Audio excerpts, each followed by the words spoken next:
If you call out to one of the dead, all of them can hear you.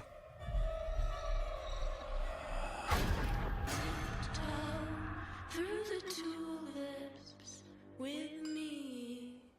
Is this the first time you've done a horror film? Yeah, this is my first horror film. Were you prepared for all the aspects of the screaming and the crawling and all that? I don't think you can like be prepared until you're there, you know? I didn't really know what to expect.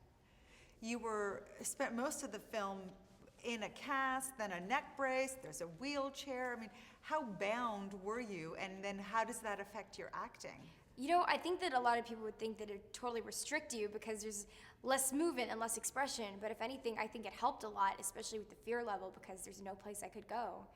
I couldn't run.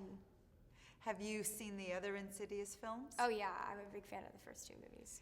And being involved in a prequel, how important or how much of a big deal was it for you to be part of such a successful franchise? It was a huge deal, especially because there are already so many diehard fans in the franchise, which is incredible to experience as well.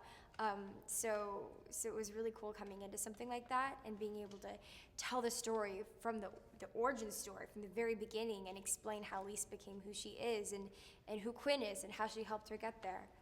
Where do you think Quinn is today? What do you think she's up to? What is she doing? I don't know.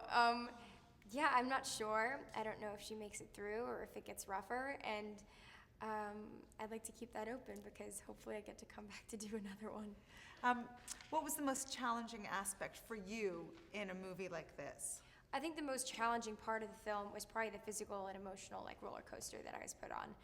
Because you know, some of these scenes are very, very dark, and you have to go to a really dark place to get there and to sob, and also physically demanding with all of the stunts I had to do as well. I think that was probably the most challenging part.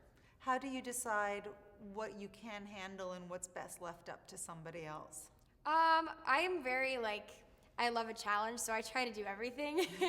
It's like kind of bad because even like the most dangerous parts are probably the hardest parts. I'm like begging to do myself because I just want to accomplish things.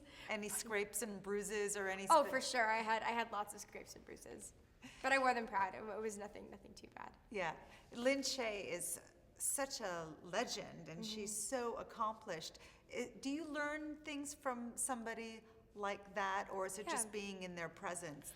I think it's being in people's presence and working with them and just the things you absorb and you learn. I think that's how I learn.